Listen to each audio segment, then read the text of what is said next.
If you're not good at speaking and you want to improve your speaking, this video is for you.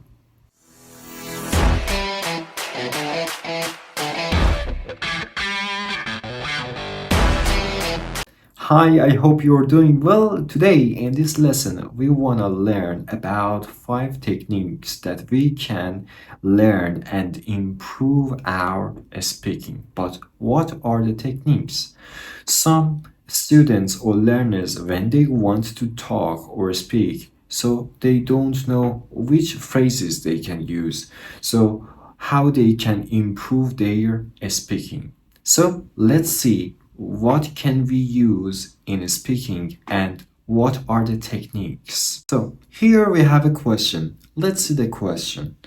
What phrases should we use when we want to think or when we don't have something in our mind? For example, I will ask you a question and you have to think about the question. So which phrases you can use? So you can use these phrases like, well, let me think. That's a good question. You know? Let's see. I mean, actually. So after these phrases, you can make a sentence and you can continue your sentence. So now please pause the video and answer the 2 questions that we have here. And you should answer it with those phrases that you learned. Number 2.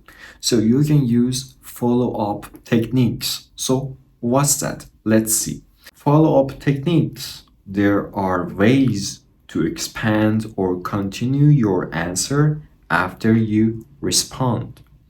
These can include giving more details, explaining why, giving an example, or asking a question back.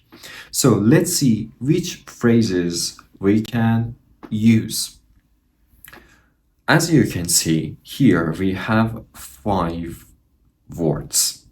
So we can use and if you want to use and after and, so you have to use more information. Number 2, because. So if you want to use because, after that you should explain your reason.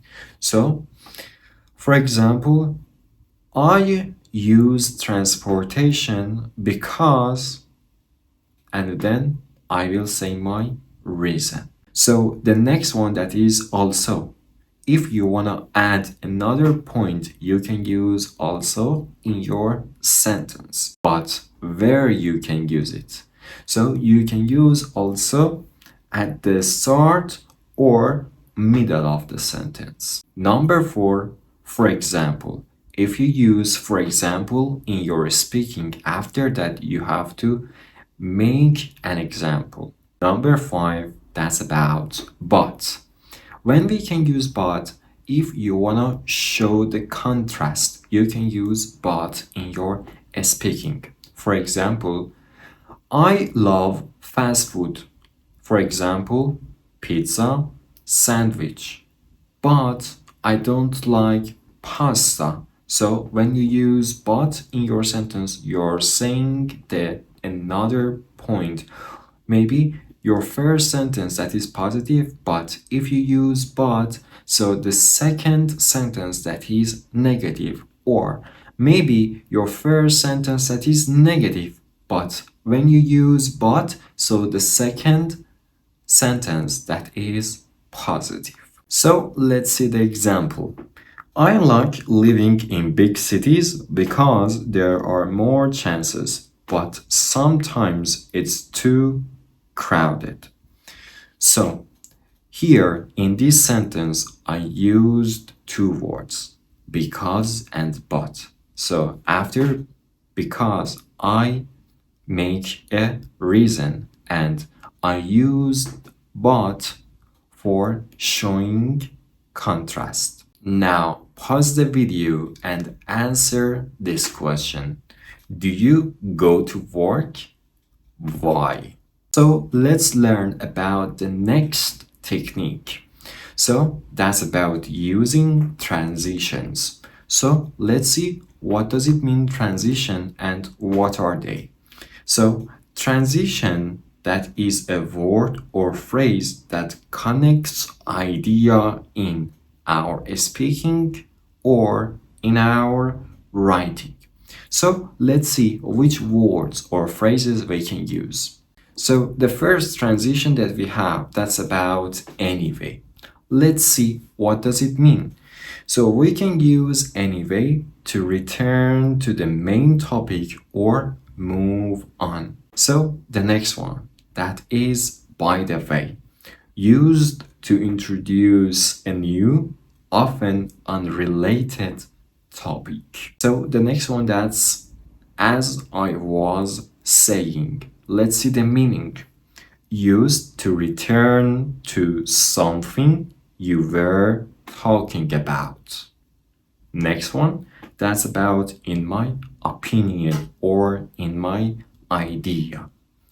Used to give your personal view.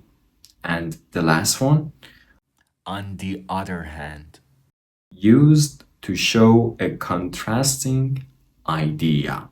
So if you use transitions in your sentences or in your speaking, so you can make long sentences. Now, here we have a question.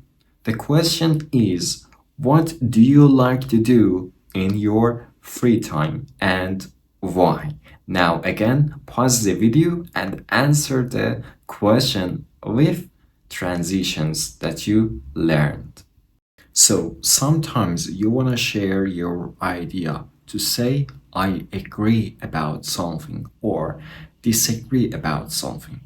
So don't just say, I agree or I disagree. You can use these phrases. Like what? Number one, I agree with you because, and then you will say your reason. Number two, I see your point, but, so I see your point, that means I understand. And then because we have but in this sentence, so you should show your contrast and then you will change your idea to the negative side. Next one, exactly, it's true. And then you will say your opinion, and your opinion or idea, that is positive. And number four, that is, I'm not sure about that. So we use this phrase when you are so. So maybe you agree or disagree about that topic. So you can use this phrase. Now, again, we have a question and you should pause the video and answer this question. What's the question? The question is, using transportation in the city leads to cleaner air. Do you agree? So the last technique, that's about paraphrasing, but what is that? So sometimes in our speaking, so we wanna use some words, but we don't know what does it mean in English or how we can say that word in English. So we have to paraphrase it. Let's see at first. Paraphrasing, that means when you don't know a word, you can paraphrase it. How? You can explain it, use a synonym, or give an example.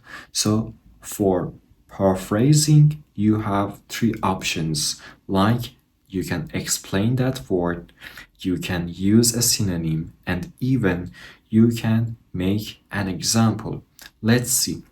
Now, for example, I don't know the meaning of restaurant in English. How can I paraphrase it? So, if you wanna paraphrase it, you can say a place where people go to eat meals, and after that, your partner, he or she, will understand you mean restaurant. Or you can use synonym for that, like what? So you can use eatery or dinner. Or you can make an example like what? For example, McDonald's, Olive Garden, or a local cafes are all restaurants. So you can use this technique if you don't know a word in English. I hope you enjoyed this video, and if you wanna watch more videos, you can subscribe this channel and you can like this video. No one can be famous, but everyone can be great. Take care.